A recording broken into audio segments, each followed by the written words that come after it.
Hello everyone, Walt here giving you guys another one of our money videos. Since I already have the cash out, I just kind of felt inspired to do a few of these, so here's another one. And this one I find to be a really useful principle about different ways to earn amounts of money. Now I'm not going to go through a PowerPoint or anything on this one, just specific setup because I tend to be an auditory learner and a lot of people tend to pick up these concepts because they're pretty basic. So this one is going to be about Bob Proctor's material and specifically about 3 ways to earn money, okay? There being only 3 ways to earn different amounts of money. And so I'm also going to use denominations to represent our different ways a little bit. Method number 1, okay, which I will represent with the $1 bill. Okay, method number 1 for earning money is all about working for money, okay? Exchanging your time directly for money. And this is something that most people will tend to do. Most people have all these jobs where they're going to be just spending their time giving away their time in exchange for money, be it working at the gas station, working as a professor, working for a company, working for this, working for that, okay? A lot of times, most people are just trading their time for money. And this is our $1 bill example. Trading your time for money can be a great way to earn money, and for most people it is kind of the best option, at least to start with. But when you really understand these principles, you're going to understand later on that this is not the best way to actually make money. Now, it's a good place to start, and it's a good way to raise some capital, and if you have a really high-paying job, it can really pay off, okay? So high-paying jobs can be great. There is nothing wrong for working for your living, except for the fact that you're always going to have to trade time for money. And eventually, you're not always going to have more time to continually just trade for money. So you can never really go more than that. You can't get exponential growth out of just trading your time for money, even if it's a lot of it. So that will never be the best way to always earn money. Now, if you earn a lot of money, you can clearly generate more with our future methods, and this can always be a great thing to do. Anyway, lesson 1 here is method 1, really, is that you can trade your time for money. Our next method I am going to bring forth our $20 bill. And this method is going to be exchanging money for more money, or I would call, trading and investing money in order to make money. And this method is something I personally partake a lot in, and it's a huge one I recommend, but it's also something that takes years and years of learning about. I'm somebody who taught myself through a lot of trial and error and pain and statistics how to do successfully, and that's something huge in my life, but I would say that it's not for everybody. It is a really hard street, and I mean, like, if you want to go on to work at a mutual fund and make profits that way, or a hedge fund, do this for other people, then go ahead, good for you. You can earn a salary doing that, get bonuses, all that kind of stuff. I absolutely love trading, financial markets, so that is something I'm really passionate about. And this way is going to work better because you can exchange your money for more money. And if you're really good at it, aka you win, most financial institutions, to be honest, will only be able to have an edge of 55% for, they're only going to win like 55 times out of 100, if even. Like 55 can be a really good edge to some of them.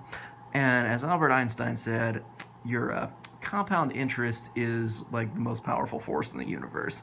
Or at least he allegedly said that, or something really close to it. I gotta brush up on my quotes there, but yes, so exchanging money using money basically to make more money, okay?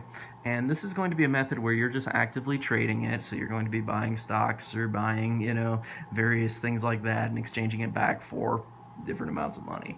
And I have a lot of fun doing that. I think that it is something that I'm super passionate about, and if that's the case for you, great for you. Go ahead, enjoy that, but for a lot of people this isn't really practical. It's better for them to hire other people to invest their money and trade their money for them. So that's method 2.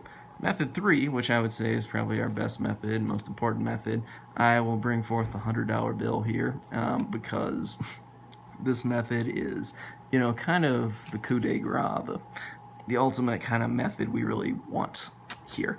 And this one is passive income, earning money for doing nothing, at least at some point. So a lot of people have a hard time with this one because they don't understand, okay, how do I do this? How do I make money out of nothing? And so it's a little bit complicated because a lot of times passive income growth is going to be based on an exponential growth curve. So at the beginning of your work on something, be it your writing of books, be it your putting like time into making videos, or putting time into web design, all that kind of stuff, things that are going to pay off in the long run, a lot of it up front is not going to deliver much. And this is why so many people just say, oh, a job's the only way to make money, because they don't see this paying off, okay? But the biggest companies are really going to be made off the idea of, instead of just worrying all about, step one of just trading your time for money, what you eventually want is your money to work for you and not you to work for your money. Okay, so just kind of to recap a little bit before I dive into this one and lose everybody, I just want to say, number one here, $1 here, is all about just trading your time for money. Method 2 here is going to be about using your money to make more money, okay? Now this doesn't just have to be in trading, but it easily can be. It's basically when you're using your money to make more money just out of it, okay? And this is going to be active once more. So it can be extremely profitable, but not everybody's going to be good at it or has the patience or skill or ability to align your mental functions, because it can be really painful to rewrite your beliefs in order to do that. But if you're interested in that kind of stuff, read Trading in the Zone, because it will set you up exactly right. Then there's our last way of making money, which is going to be passive income. So passive income you can also earn. I would fit it into this third category of having your money in different accounts. So if you have your money in a fund, or your money in your IRA, or your money in the bank, or your money in a CD, a savings account is what I meant at the bank, and that kind of stuff, then naturally you're going to earn an interest rate. And this is not always going to keep up with inflation, true inflation, or kind of more nominal inflation and perceived inflation through CPI, but that's a little too complicated for the scope of this kind of material. Just talking about it, basically, you can earn money for doing nothing, just having your money sit there. Now, this is your money working for you. This can also be done in the form of making content that will pay off for you for the rest of your life. Imagine you write a great book, okay, and that instead of just getting paid just the money up front for, okay, here's your book, here's, $100,000 or something. Think about it in the long run here of being about earning money every single year. You already wrote the book, but say 10 years later, you're still receiving checks because of it. You're still getting your, residuals. And really, this is just because of that. Or in this case, I'd suppose it would be royalties, but whatever, okay? It's just about earning the money continually based on creating an asset.